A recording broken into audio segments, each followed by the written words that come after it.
মাসের প্রেমের বিয়ে টিকলো না 7 মাস, ভেঙে গেল তাহসান খান রোজা আহমেদের সংসার।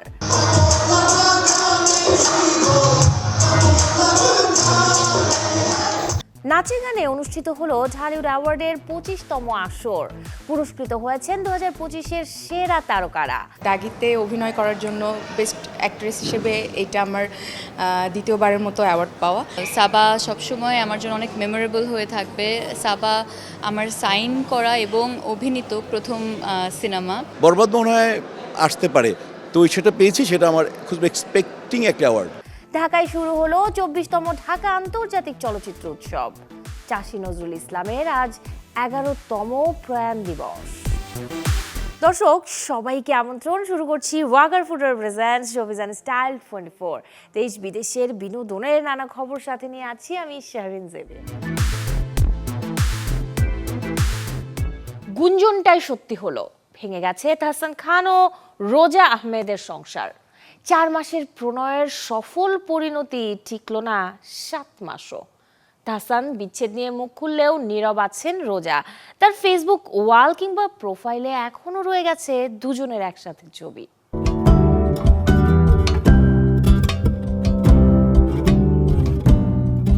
পেছনে বইছে ঝর্ণা, তার সামনে দুজনের হাস্যোজ্জ্বল মুহূর্ত। ফেসবুক কভারে এমন ছবির পাশাপাশি প্রোফাইল পিকচার জুড়ে আছে দুজনের এক রোমান্টিক মুহূর্ত। স্থির এই চিত্র আজ যেন শুধুই স্মৃতি। 4 মাসের প্রেম শেষে 4 হাত এক হওয়ার 7 মাসের মাথায় ভেঙে গেল তাহসান রোজার সংসার। এ যেন শুরুর আগেই শেষ। গেল বছরের শুরুতে সংসার শুরুর কথা যিনি জানিয়েছিলেন, চলতি বছরের শুরুতে তিনিই জানালেন সংসার শেষের কথা।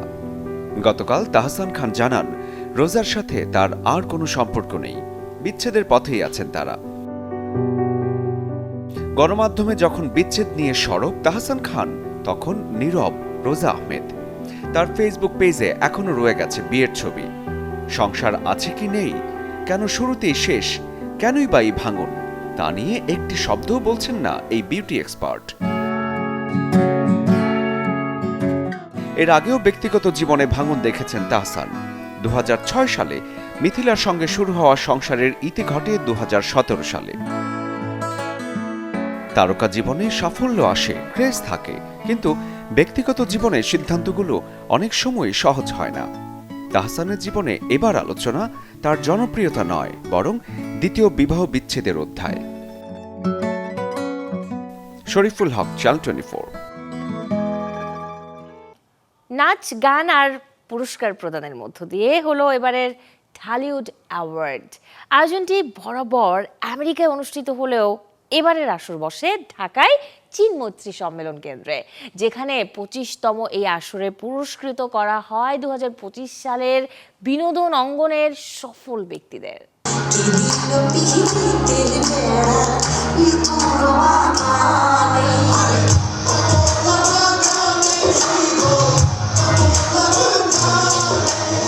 শাকিব খানের লিচুর বাগানের গানের সাথে পারফর্ম করলেন সুনেরা বিনতে কামাল।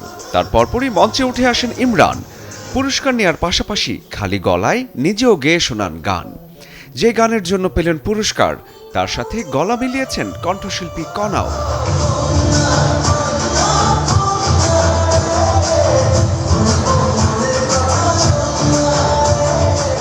এই আয়োজন ছিল Dhallywood film and music award 2025-এর মঞ্চে। 2002 সাল থেকে নিউ ইয়র্কের যাত্রা শুরু। সিলভার জুবিলিতে প্রথমবার আয়োজন ঢাকায়। রাজধানীর চীন মৈত্রী আন্তর্জাতিক সম্মেলন কেন্দ্রের পুরোটা জুড়ে ছিল গ্ল্যামার আর উচ্ছ্বাস। বরবাদ সিনেমার জন্য সেরা চলচ্চিত্র অভিনেতা হয়েছেন শাকিব খান, যদিও তিনি দেশের বাইরে অবস্থান করছেন। দাগি সিনেমায় অভিনয়ের জন্য সেরা চলচ্চিত্র অভিনেত্রী হয়েছেন তমা মির্জা। দাগিতে অভিনয় করার জন্য বেস্ট অ্যাক্ট্রেস হিসেবে এটা আমার দ্বিতীয়বারের মতো অ্যাওয়ার্ড পাওয়া।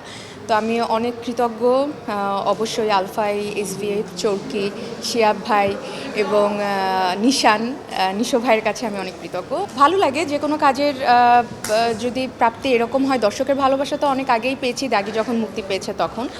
নাটক থেকে বড় পর্দা অনবদ্য মেহজাবিন। সাবা সিনেমায় চমৎকার অভিনয়ের জন্য সেরা চলচ্চিত্র অভিনেত্রী হয়েছেন মেহজাবিন চৌধুরী। সাবার জন্য অ্যাওয়ার্ড পেয়েছি। সাবা সবসময় আমার জন্য অনেক মেমোরেবল হয়ে থাকবে। সাবা আমার সাইন করা এবং অভিনীত প্রথম সিনেমা, যদিও পরবর্তীতে প্রিয় মালতী আগে রিলিজ হয়ে যায়। তবে সাবার কারণে আমি ইন্টারন্যাশনালি ট্রাভেল করতে পেরেছি, বাংলাদেশকে রিপ্রেজেন্ট করার সুযোগ পেয়েছি। আমার মনে হয় এটা আমার জীবনে অনেক বড় একটা ভূমিকা রেখেছে এবং আমি অনেক কিছু শিখেছি। বরবাদ সিনেমায় পার্শ্ব চরিত্রে সেরা অভিনেতা মনোনীত হয়েছেন খল অভিনেতা মিশা সওদাগর। পর্দায় যাকে দেখলেই জাগে আলাদা রেশ। বরবাদের জন্য পেয়েছি তো এটা অন্যরকম অনুভূতি। যেমন আমি বলি যে আমার প্রথম অ্যাওয়ার্ড বদিলাম খোকন, এটা ভুলবো না। আমি সবচেয়ে গর্বিত বোধ করি যে কাজে হাতে ছবিতে পাবো, এটা আমার জীবনের সর্বশ্রেষ্ঠ অ্যাওয়ার্ড। আর বরবাদ করার পর জীবনে এত আর্টিস্ট টেকনিশিয়ানসের দর্শকের ভাল লাগা পেয়েছি, এইটার জন্য ওয়েট করতেছিলাম যে বরবাদ মনে হয় আসতে পারে। তো সেটা পেয়েছি, সেটা আমার খুব এক্সপেক্টিং একটা অ্যাওয়ার্ড। চলচ্চিত্র, নাটক, সঙ্গীত এক মঞ্চে 3 অঙ্গন, জনপ্রিয়তা আর সমালোচকদের পছন্দ। 2025 সালের সেরা কাজের স্বীকৃতি পেলেন 30 জনেরও বেশি তারকা। শরীফুল হক, চ্যানেল 24, ঢাকা। দর্শক, এবারে 1 মিনিটে জেনে নেব দেশ বিদেশের বিনোদনের কিছু খবর। ঢাকায় চলছে 24তম ঢাকা আন্তর্জাতিক চলচ্চিত্র উৎসব। এবারের আয়োজনে প্রদর্শিত হচ্ছে 90টি দেশের 245টি সিনেমা, যেখানে বাংলাদেশের ছবির সংখ্যা 67টি। নতুন বছরের শুরুতে নিজের নতুন কাজ নিয়ে হাজির হলেন অভিনেতা নির্মাতা শরফ আহমেদ জীবন। 15 জানুয়ারি ওটিটি প্ল্যাটফর্ম বঙ্গতে মুক্তি পাবে কাঁটা 2। 3 জেলায় চালু হচ্ছে স্টার সিনেপ্লেক্সের নতুন শাখা। রোজার ঈদের মধ্যে নারায়ণগঞ্জ, শরীয়তপুর ও বগুড়ায় চালু হবে এই 3 সিনেপ্লেক্স। পুলিশের চরিত্রে আবারও প্রেক্ষাগৃহে আসছেন রানী মুখার্জি। 30 জানুয়ারি মুক্তি পাবে তার অভিনীত ক্রাইম থ্রিলার সিক্বল মুভি মর্দানি 3। চলে গেলেন ইন্ডিয়ান আইডল 2 খ্যাত সঙ্গীত শিল্পী ও অভিনেতা প্রশান্ত তামাং। রবিবার সকালে হৃদরোগে আক্রান্ত হয়ে মাত্র 43 বছর বয়সে মারা যান তিনি।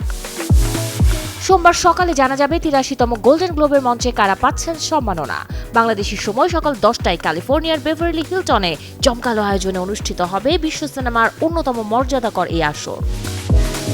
বিশ্বকবি থেকে শুরু করে কখনো শরৎচন্দ্র, কখনো বঙ্কিমচন্দ্র, প্রফুল্ল রায়, আবার কখনো সেলিনা হোসেন, রাবেয়া খাতুন, সবার সাদা কালো অক্ষরগুলোকে ছবির ভাষায় কথা বলানো মানুষটি চাষী নজরুল ইসলাম।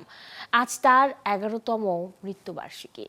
1941 সালের 23 অক্টোবর জন্ম নেওয়া গুণী এই নির্মাতা চলচ্চিত্রের ক্যারিয়ার শুরু করেন সহকারী পরিচালক হিসেবে 1961 সালে।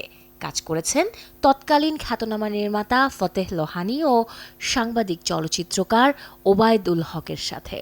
যুদ্ধ পরবর্তী কালজয়ী সিনেমা ওরা 11 জন দিয়ে পরিচালক হিসেবে আত্মপ্রকাশ করেন 1972-এ। উপহার দিয়ে গেছেন সংগ্রাম, দেবদাস, পদ্মা মেঘনা যমুনা, মিয়া ভাই, হাসন রাজার মতো যুগে যুগে দর্শকপ্রিয় একাধিক সব সিনেমা। সেরা পরিচালক হিসেবে অর্জন করেছেন জাতীয় চলচ্চিত্র পুরস্কার সহ একাধিক সম্মাননাও। ক্যান্সারের কাছে হার মেনে দেশের গুণী এই নির্মাতা 2015 সালের 11 জানুয়ারি পাড়ি জমান ওপারে। বছর শুরুতেই ব্যাপক সমালোচিত প্রভাস, কারণ সদ্যই মুক্তিপ্রাপ্ত সিনেমা দ্য রাজাসাব। তবুও দক্ষিণী এই তারকা এই সিনেমাটি দিয়ে ছাপিয়ে গেছেন নিজের রেকর্ড। মারুথির পরিচালনায় মুক্তির প্রথম দিনে দ্য রাজাসাব সিনেমাটি আয় করে ভারত জুড়ে প্রায় 54 কোটি রুপি। বিশ্বব্যাপী যে আয় ছাড়িয়েছে 100 কোটির ঘর। 11 বছর আগে বাহুবলীর প্রথম দিনের আয় যেখানে ছিল ভারত জুড়ে 50 কোটি রুপি। দ্বিতীয় দিনে প্রভাসের নতুন ছবিটির আয় দাঁড়ায় ভারত জুড়ে প্রায় 89 কোটি আর বিশ্বব্যাপী 135 কোটি রুপিতে। এদিকে ছবি মুক্তির পর এর গল্পের গাঁথনিতে বেশ নেতিবাচক রিভিউ ছড়িয়ে পড়ে নেট দুনিয়ায়। গ্যাংস্টার হয়ে আবারও হাজির হলেন শহীদ কাপুর। ও রোমিও নামের যে ছবিতে প্রথমবার তিনি অভিনয় করছেন তৃপ্তি ডিমরি, তামান্না ভাটিয়া ও বিক্রান্ত মাসির সাথে। বিশাল ভারদ্বাজের পরিচালনায় এই সিনেমাটি দেখা যাবে আসছে ভালোবাসা দিবস ঘিরে 13 ফেব্রুয়ারি প্রেক্ষাগৃহে। অবশেষে মুক্তি পেল শহীদ কাপুরের নতুন সিনেমা ও রোমিওর ফার্স্ট ট্রেইলার, যেখানে প্রথমবারের মতো অভিনেতার সঙ্গে পর্দা ভাগ করতে দেখা গেছে তৃপ্তি ডিমরি, তামান্না ভাটিয়া ও বিক্রান্ত মাসিকে। বিশাল ভারদ্বাজ পরিচালনায় এ ছবির গল্প এগিয়েছে গ্যাংস্টার হুসেন উস্তরা তার প্রতিদ্বন্দ্বী দাউদ ইব্রাহিম এবং রহস্যময় ও ট্র্যাজিক চরিত্র স্বপ্না দিদির জীবনের উপর ভিত্তি করে। ও রোমিও ছবিতে শহীদ কাপুরকে দেখা যাবে হুসেন উস্তারের চরিত্রে। অন্যদিকে তৃপ্তি দিমরি অভিনয় করেছেন স্বপ্না দিদির ভূমিকায়, যে নারী স্বামীর হত্যার প্রতিশোধ নিতে আন্ডারওয়ার্ল্ডের অন্ধকার পথে পা রাখেন। সে তত্ত্ব অনুযায়ী স্বপ্না দিদি দাউদের বিরুদ্ধে প্রতিশোধ নিতে উস্ত্রার সঙ্গে হাত মেলালেও শেষ পর্যন্ত সেই চেষ্টা ব্যর্থ হয় এবং পরিণত হয় নির্মম। জানা গেছে আসছে 13 ফেব্রুয়ারি অর্থাৎ ভালোবাসা দিবসকে কেন্দ্র করে প্রেক্ষাগৃহে মুক্তি পাচ্ছে ছবি ও রোমিও। Desk report, channel 24। এদিকে হলিউডে মুক্তির অপেক্ষায় আছে American horror thriller movie night patrol. এই সিনেমাটি পরিচালনা করেছেন রায়ান প্রাউস। ছবির গল্পে দেখা যাবে লস অ্যাঞ্জেলসের এক পুলিশ কর্মকর্তাকে, যিনি নিজের বেড়ে ওঠা আবাসন প্রকল্পের বাসিন্দাদের। এতক্ষণ ছিলাম বিনোদনের নানা খবরে, এবারে জীবনযাপনের গল্প দেখব, লাইফস্টাইলের কিছু আপডেট। ফ্যাশনের লাল গালিচায় এবারে হেঁটেছে আদরের পোষ্য প্রাণী। শুনতে অবাক লাগলেও এটি সত্যি। রাজধানী ঢাকায় আয়োজিত হয়ে গেল কুকুর বিড়ালদের নিয়ে পৌ কার্নিভাল, যার আয়োজন করে কুকুর বিড়ালদের সংগঠন প্যাম্পার্ড পাউ বাংলাদেশ।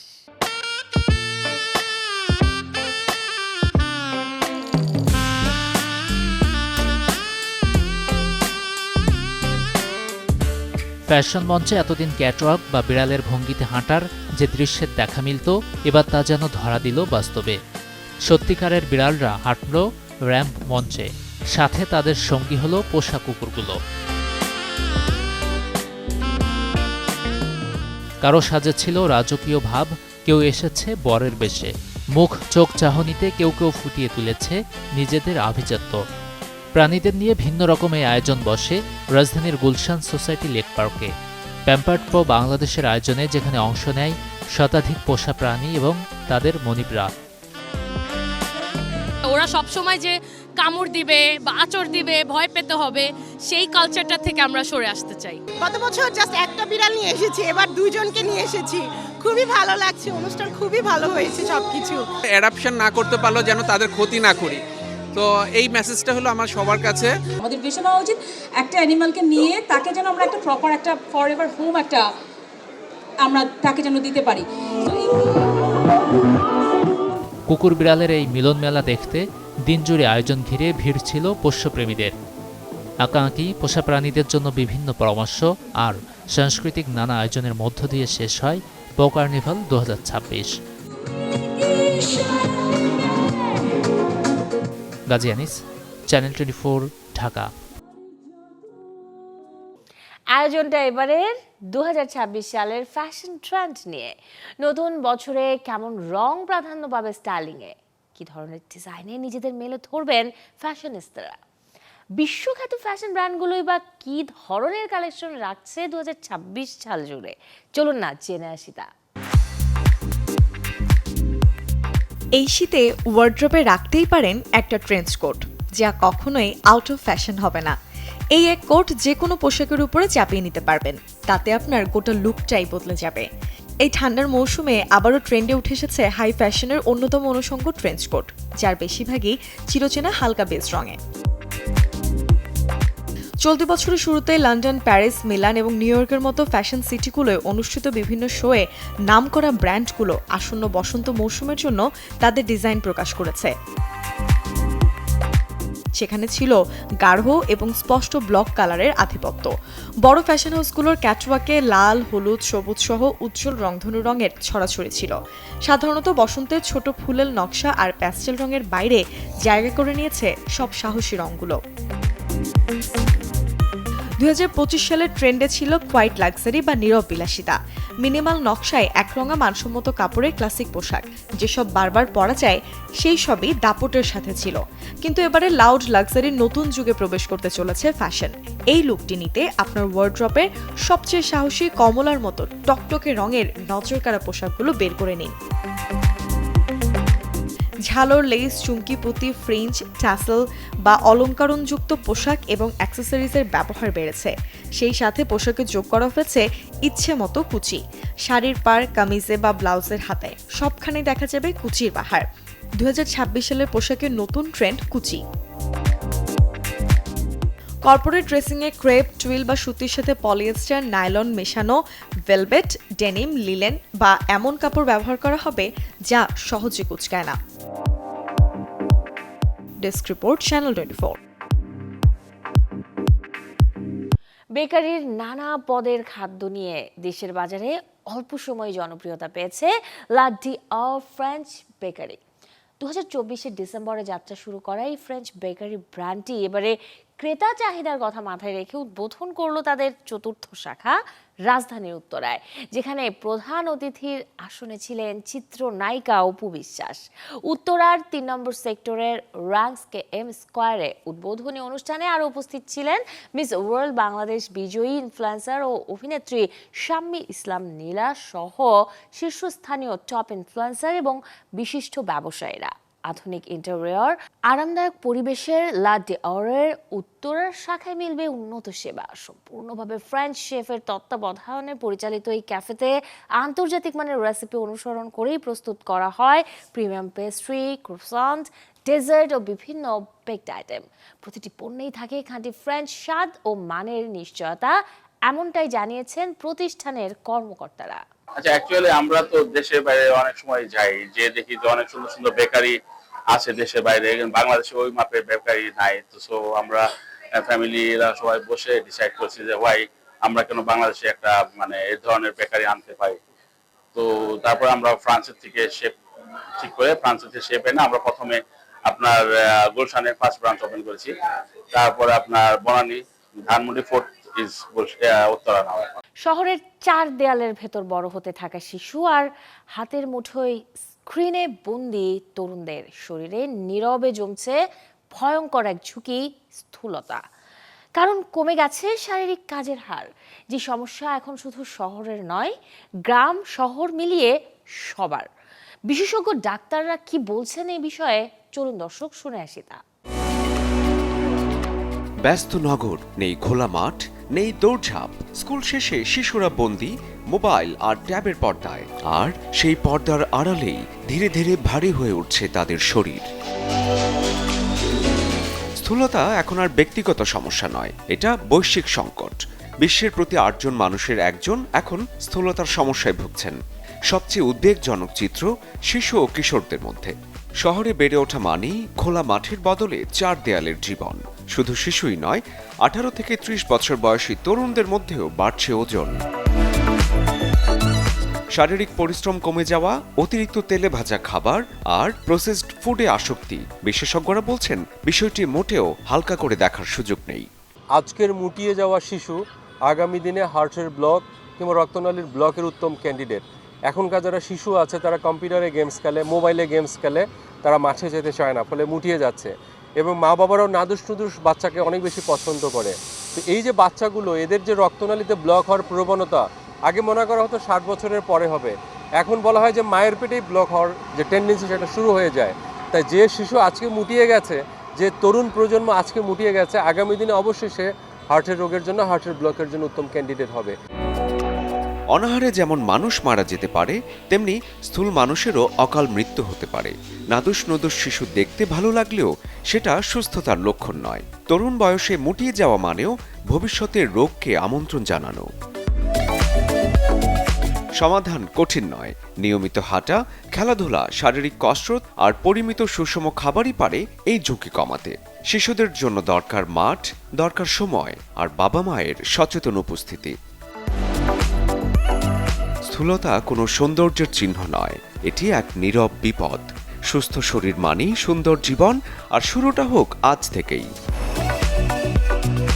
শরীফুল হক, চ্যানেল 24।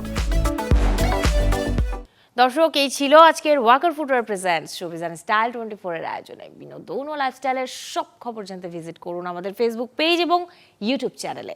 কাল ঠিক একই সময়ে আবারও দেখা হবে। সেই পর্যন্ত সবাই ভালো থাকুন, আর দর্শক অবশ্যই চ্যানেল 24 এর সাথেই থাকুন।